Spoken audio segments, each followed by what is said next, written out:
दोस्तों आज पेश है संदूक का देवता। एक और चित्र है दोस्तों।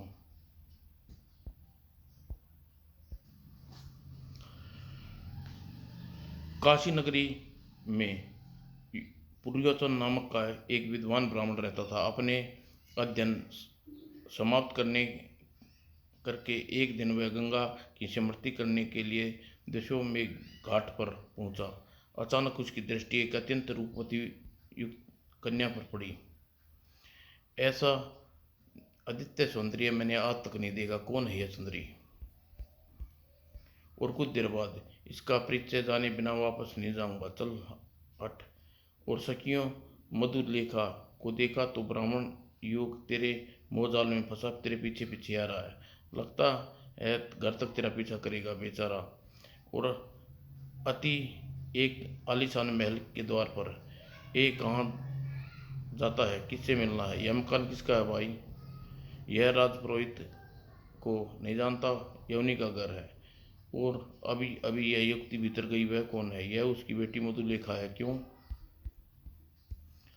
ऐसे ही पूछ लिया, धन्यवाद, मैं जाता हूँ। ऐसे ही पूछने का क्या अर्थ है? तुम रुको, क्या बात है संतरी? यह युवक कौन है? स्वामी, यह युवक बेटिया के पीछे यहाँ तक आया है और उसके बारे में पूछ रहा था। तुम मेरे साथ आओ युवक। और तुम्हारा नाम क्या है? जी मेरा नाम प्रोतन है, मैं वेद वाच श्री गंगाचार्य का शिष्य हूँ। कुछ पल पश्चात, हम सत्यवादी श्री रंगाचार्य का बहुत आदर करते हैं। उनके शिष्य असत्य नहीं बोलते श्रीमान। अपने मकान में ले जाकर राजपुरोहित प्रोतन की अतिथि संस्कार किया। क्या तुम्हारे यहाँ आने का कारण जान सकता हूँ? अवश्य श्रीमान, मैं आपकी बेटी मधुलखा सत्यरिचा के सौंदर्य से मोहित होकर यहाँ खिंचा आया। तुम एक कुलीन और गुणवान युवक मालूम होते हो। क्या तुम मेरी बेटी से विवाह करने की इच्छा रखते हो? यह तो मेरा अहोभाग्य होगा यदि श्रीमान यह मेरी इच्छा पूर्ण कर दे की कृपा करें। क्या तुम जानते हो कि मेरी पुत्री मधुरेखा का बाल विवाह है? नहीं श्रीमान, किंतु यह जान लेने के बाद भी मैं निश्चित रूप से मधुरेखा को पत्नी ग्रहण करना चाहूँगा। किंतु मैं अनाथ हूँ, क्या मुझे स्वीकार करेंगे? क्यों नहीं, हम कल ही प्रातः श्री गंगाचारी के दर्शनों से सौभाग्य प्राप्त करेंगे। अब तुम जाओ जी। और अपने पिता की बात सुनकर मधुलेखा की आंखें भर आई। चल, पगली रोती है। और दूसरे दिन गंगाचर के आश्रम में राजपुरोहित जी पुरोचन का चयन करने के एक आर्थिक प्रस्तुत किया। और तुम्हारे प्रस्ताव में मुझे बेहद प्रशंसा हो रही है गुरुदेव। आप आशीर्वाद से मैं कम प्रसन्न नहीं हूँ। और एक सादे समारोह में पुरोचन और मधुलेखा का विवाह संपन्न हो गया। यशस्वी हो, सदा सुखी रहो। और एकांत होते, प्रिय, तुम्हें पाकर मेरे जीवन धन्य हो गया। मैं एक बार सदैव याद रखना कि निंदा की निंदा को मैं मृत्यु से भयंकर समझता हूँ। मैं सदैव आपका ध्यान रखूंगी स्वामी। मैं सदैव इसका ध्यान रखूंगी स्वामी। और गुरु रंगाचार्य के आश्रम से प्रवचन का मधुशाला मधुलेखा संपूर्ण गुरु की सेवा में दिन बिताने लगे। तभी पता नहीं गुरुदेव मुझे क्या अपने शरण में लेंगे या नहीं। और अरे तुम कौन हो, क्या चाहते हो? गुरुदेव मेरा नाम पाणिनि है, मैं आपका शिष्य बनना चाहता हूँ। ज्ञान की इच्छा रखने वाला हर व्यक्ति मेरा शिष्य बन सकता है। तुम कड़ा परिश्रम करना होगा। उस रुचि तुम्हारी रुचि किस विषय में है? व्याकरण में गुरुदेव। क्या? मैं कड़ा परिश्रम करूंगा। उस दिन के बाद पाणिनि बड़े संयम और लगन के साथ अध्ययन करने लगा। काफी दिन उसके अध्ययन करने के पाणिनि एक नए व्याकरण की रचना की तुम्हारा परिश्रम उत्तम है पाणिनि, पर तुम प्रवचन शास्त्र शास्त्रार्थ कर लो तो अच्छा रहेगा। जैसी आपकी आज्ञा गुरुदेव। और पाणिनि ने प्रवचन के शास्त्रार्थ की चुनौती दी। ए पूर्ण, क्या तुम व्याकरण में मुझसे बहस करने के लिए तैयार हो? बहस की क्या बात है मित्र, हम व्याकरण में सूत्रों की बात कर सकते हैं। बातचीत नहीं, शास्त्रार्थ। मुझे पराजित करने पर तुम्हें करके तुम बड़प्पन को समाप्त कर सकते हो। पणजी पाणिनि ठीक कहता है, हार जीत का निर्णय होना चाहिए। मुझे ठीक है, मुझे स्वीकार है। और एक दिन निश्चित दिन गुरुदेव के सामने दोनों ने शास्त्रार्थ आरंभ हुआ।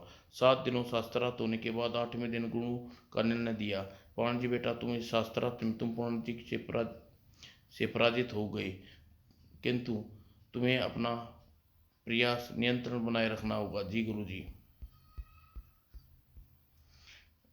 और पराजय से घबरा कर यदि तुमने अपना प्रयत्न छोड़ दिया तो तुम्हें कभी महान व्याकरणाचार्य नहीं बनोगे। जी। और पराजय से दुखी होकर पाणिनि ने अधिक परिश्रम करने लगा। दूसरे ओर लगता है स्वामी, लगता है पाणिनि को पराजित करने पर आपको घमंड हो गया है। घमंड क्यों ना हो प्रिय, घमंडी को पराजित करने पर इतना सम्मान मिला है, परंतु ज्ञान के विशाल कोश में थोड़ा अंश मात्र पा लेने से ही कोई सम्मानित नहीं होता स्वामी। विनता विनम्रता का ज्ञान सबसे बड़ा पुरस्कार है। ठीक है, हम तुम अब तुम भी समय सीख लेनी। ठीक है, हम अब तुम भी हमें सीख देने लगी।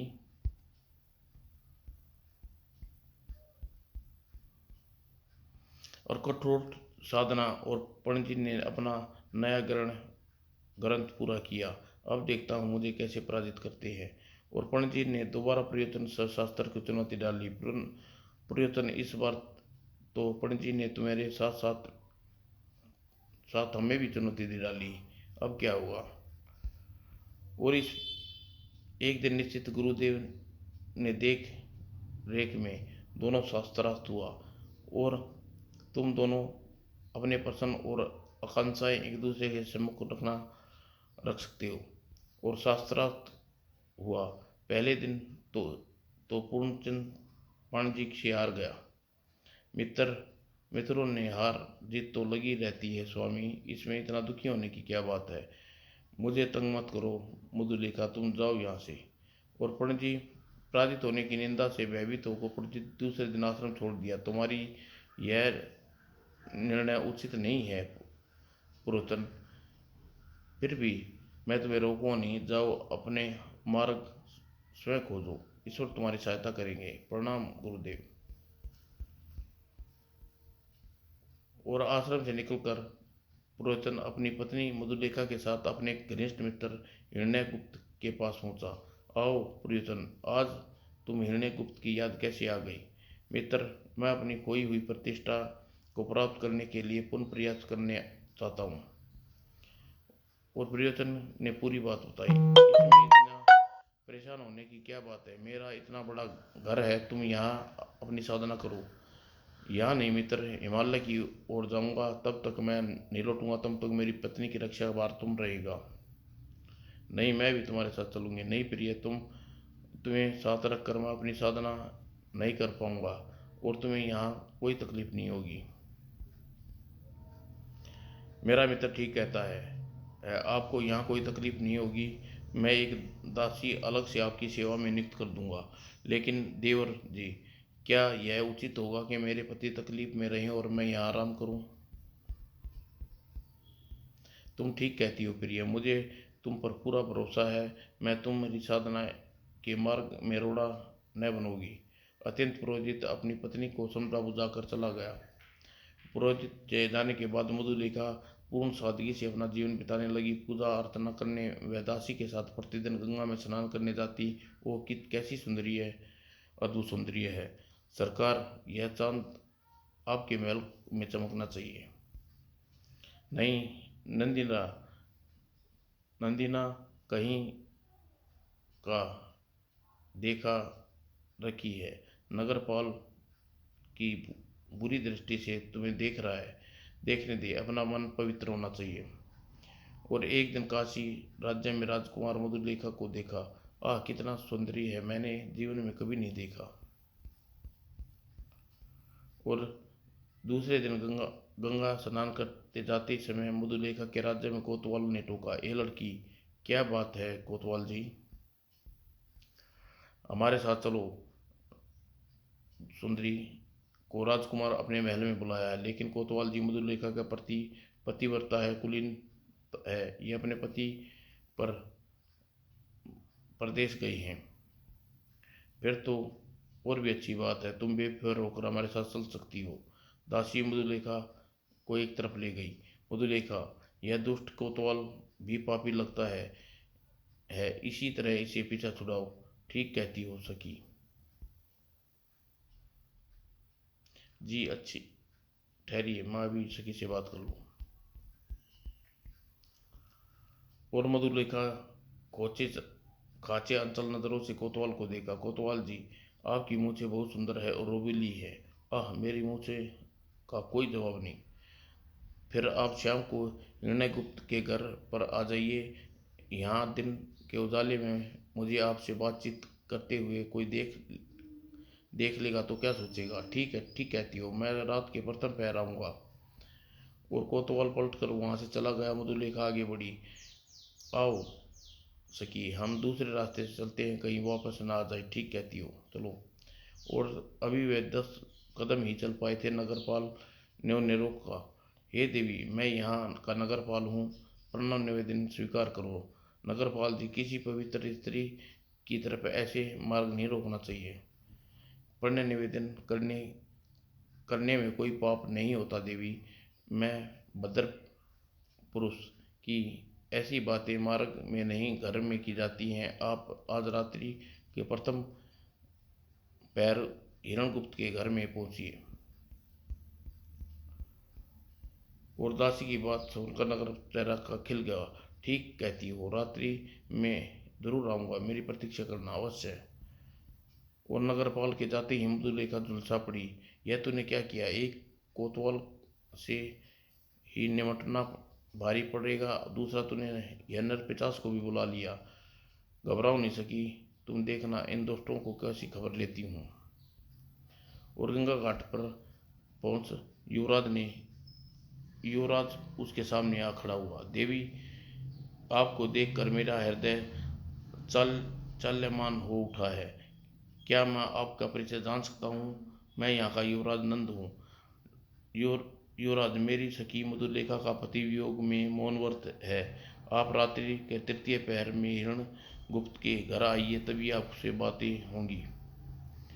वो युवराज भी प्रसन्न उचित होकर चले गए। मुझे डर लग रहा है राधा, हमें यहाँ सारी बातें देवर हिरणा को बता देनी चाहिए। ना बाबा ना, उन्हें ऐसी तुम्हें नहीं उन्हें नहीं कह सकती, उन्हें तुम ही उनसे कहना।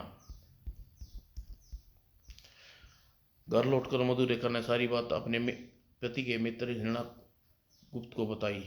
है इतनी सी बात, तुम डर गई? घबराओ मत, आने दो उन्हें, मैं निपट लूँगा उनसे।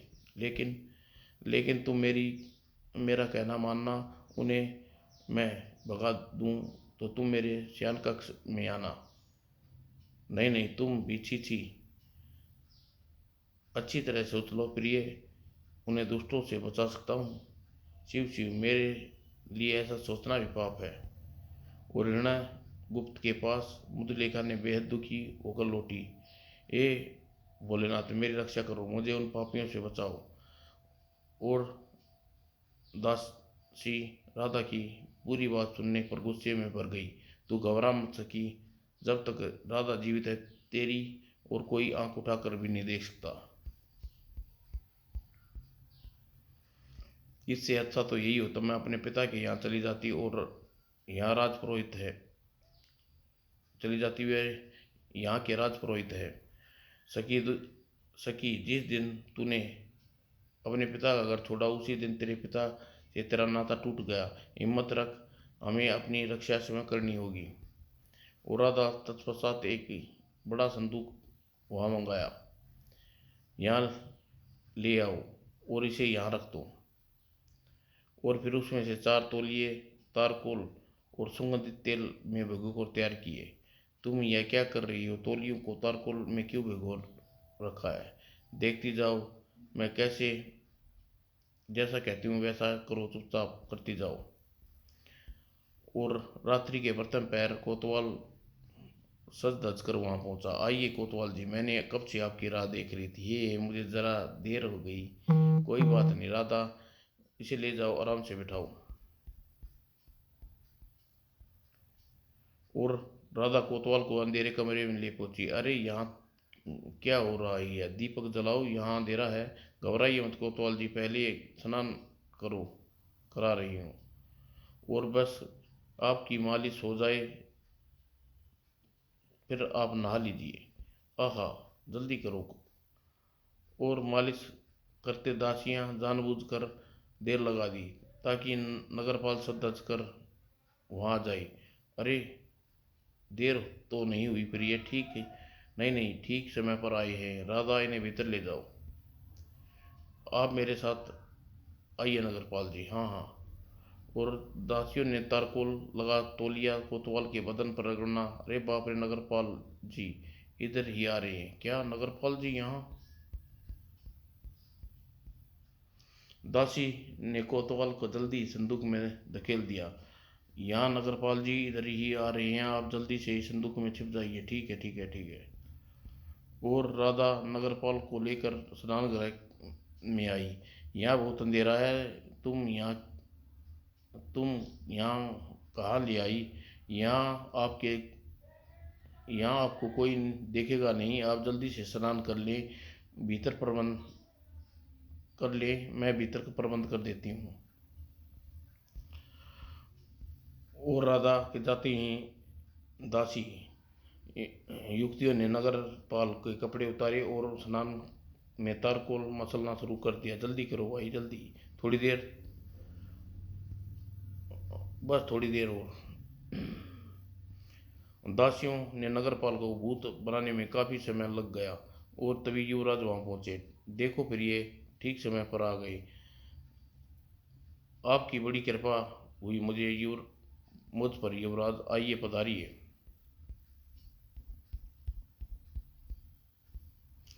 तभी आप राधा हाँफते हुए नगरपाल के पास आई। गजब हो गया नगरपाल जी, राजकुमार जी आपकी तलाश में यहाँ आए हैं क्या? राधा ने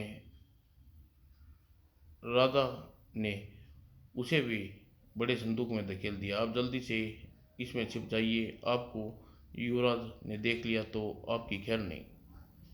और नगरपाल संदूक में बंद करने के बाद मधुलेखा के पास जा पहुंची। आपने मुझे याद किया? हाँ हाँ राधा, तू चली गई थी, देखो युवराज नंद यहाँ पधारे हैं। प्रणाम युवराज प्रणाम। अरे खड़ी खड़ी कि मेरा मुंह क्या देख रही है? युवराज को लेकर शयन कक्ष में आराम से बैठा। जी जी जी। और युवराज खुशी खुशी होता स्नान गृह में पहुंच गया। राधा से बोला, अरे मुझे यहाँ लेकर क्यों आई हो? शयन कक्ष कहाँ है? युवराज, आपके शरीर पर पसीने की गंध आ रही है, आप पहले स्नान कर ले। और अंधेरे का लाभ उठाते युवराज को भी वही गत बना दी। कौन सा तेल है? इसमें अजीब सी गंध आ रही है। यह वशीकरण तेल है युवराज, इसे लगाकर कोई भी आपको सामने वाले को वश में हो जाता है। और दासी युवराज के सारे शरीर पर तेल की मालिश करके हटा दी और हृणा गुप्त वहाँ आ पहुँचा। बताओ फिर ये कहाँ हैं वे तीनों? अभी उनकी खबर लेता हूँ।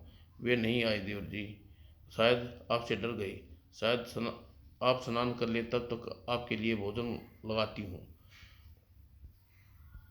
और हिरण्यगुप्त को लेकर राधा स्वयं स्नान घर पहुंची और दासियों से युवराज को संदूक में पहुंचा दिया था।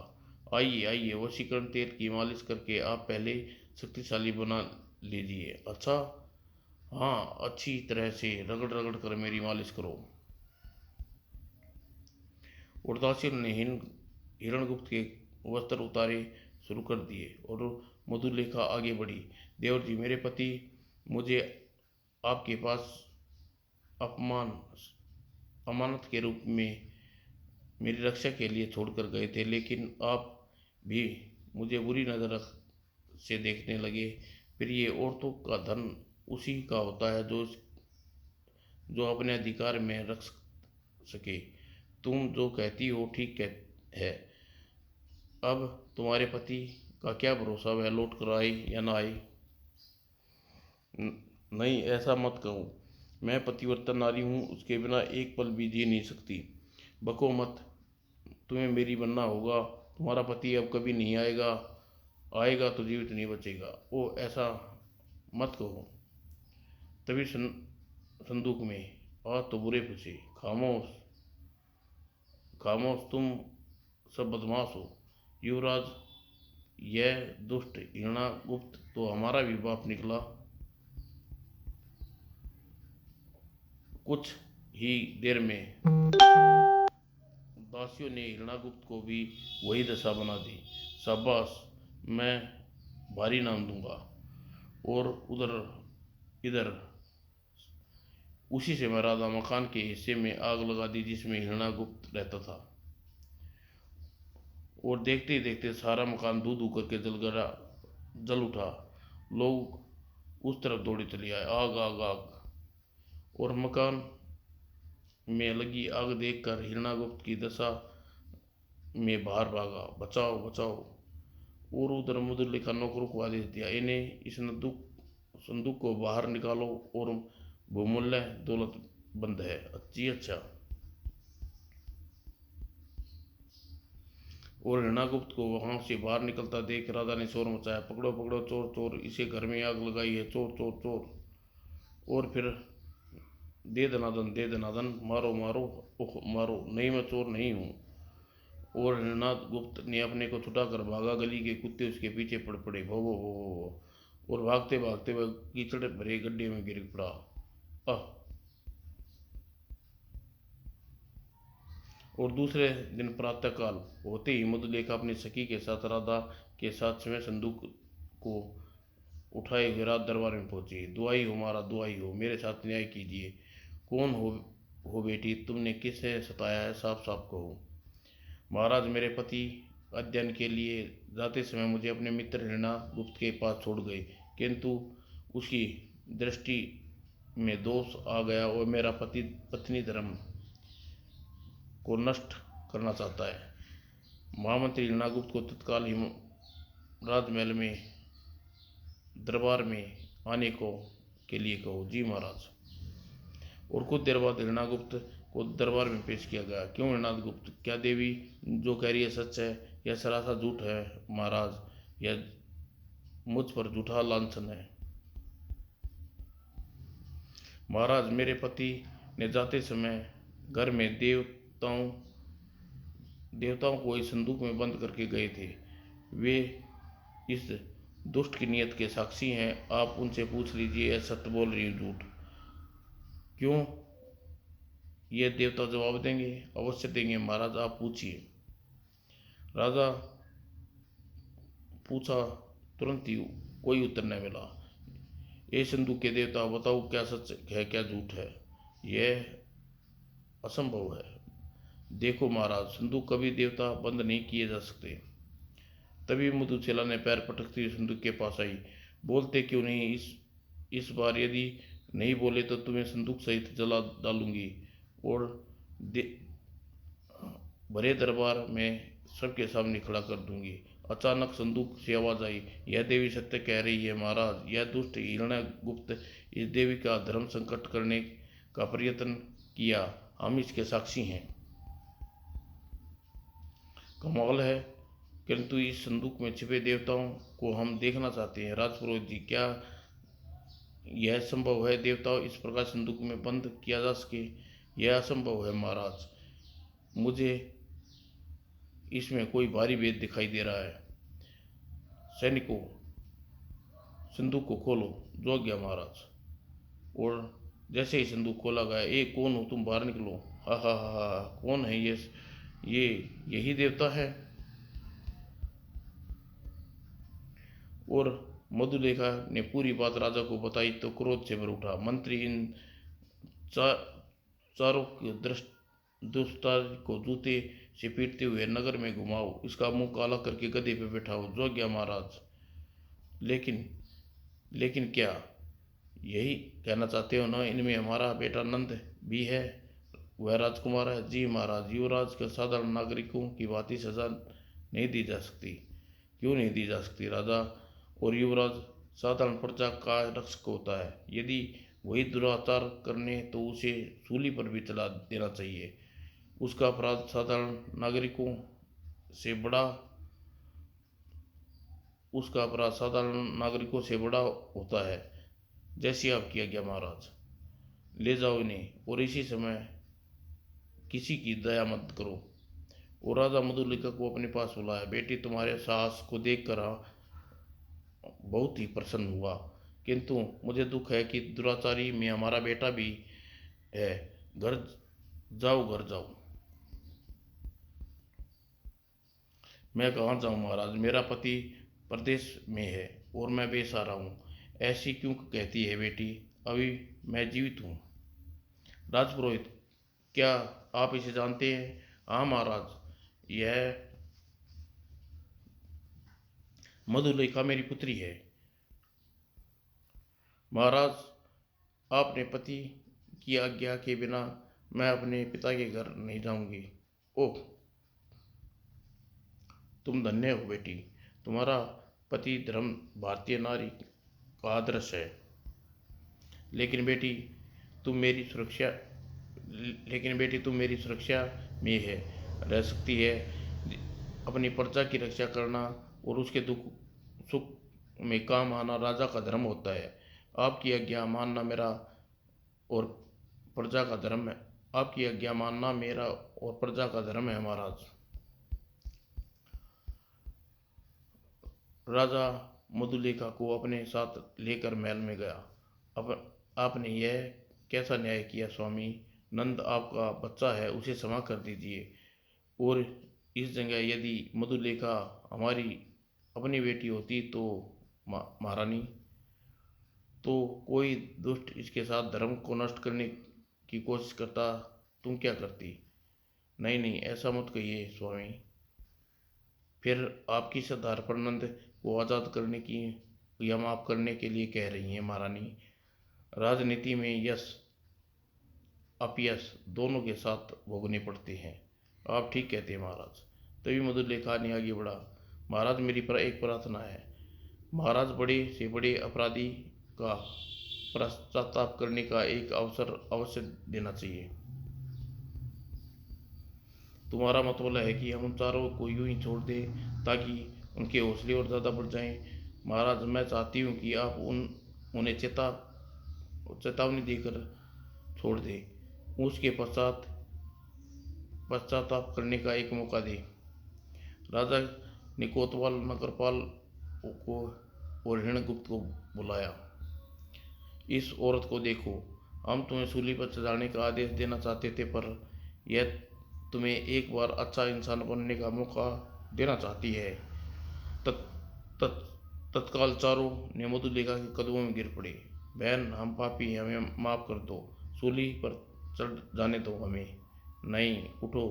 और नगर की पवित्रता बनाए रखने के लिए देवता बनना है। राजा ने चारों को क्षमा कर दिया। बेटी, हमें हमें नहीं, पूरे नगर को तुम पर गर्व है। धन्य है वह व्यक्ति जिसने तुम संतान हो। धन्य है वह पति जिसकी तुम पत्नी हो। महाराज, आप मेरे पिता तुल्य हैं। सब आपके ही संस्कार हैं। और अपना ध्यान समाप्त करने के बाद एक दिन पुरोचन वापस लौटा। सारा उसने सारा विस्तरण सुना। पिताजी, आज मैं गर्व से सिर ऊंचा उठाकर समाज में चल सकता हूँ। निश्चित हो जाओ, महल में चलते हैं। और महल में पुरोचन अपनी पत्नी से मिला तो उसका गला भराया। मधुलेखा, तुम पाकर मेरा जीवन धन्य हो गया। स्वामी, समाज में अकेली और रूपवती स्त्री का जीवन बड़ा मुश्किल है। और राजा को बहुत बहुत धन्यवाद देकर मधुलेखा को पुरोचन को विदा किया। सदा सुहागिन रहो बेटा। और आश्रम में गुरुदेव शिष्यों के पुरोचन और मधुलेखा का जोरदार स्वागत किया। यशस्वी हो पुरोचन, इस बार तुम्हारे चेहरे पर निश्चित ही ज्ञान का तेज है। आपकी कृपा के अतिरिक्त मेरे पास कुछ भी नहीं है गुरुदेव। उसी दिन पढ़ने से भेंट होने पर, क्यों पुरोचन, सुना है कोई बड़ा तीर मार कर आए हो, फिर हो जाए शस्त्रास्त्र अवश्य पराजित व्यक्ति को सदैव के लिए आश्रम छोड़ना होगा। दूसरे दिन गुरुदेव की देखरेख में पणजी और पुरोचन का शस्त्रास्त्र हुआ। और कई दिनों के शास्त्रार्थ के बाद गुरुजी ने निर्णय लेते हुए पुरोचन को विजयी घोषित किया। पुरोचन की जय। और दूसरे दिन पणजी आश्रम छोड़कर जाने लगा तो पुरोचन ने उसे रोका। नहीं मित्र, आश्रम छोड़कर तुम नहीं जाओगे। गुरुदेव की आज्ञा से ज्ञान प्रचार और प्रचार में हम दोनों जा रहे हैं, तुम रहो।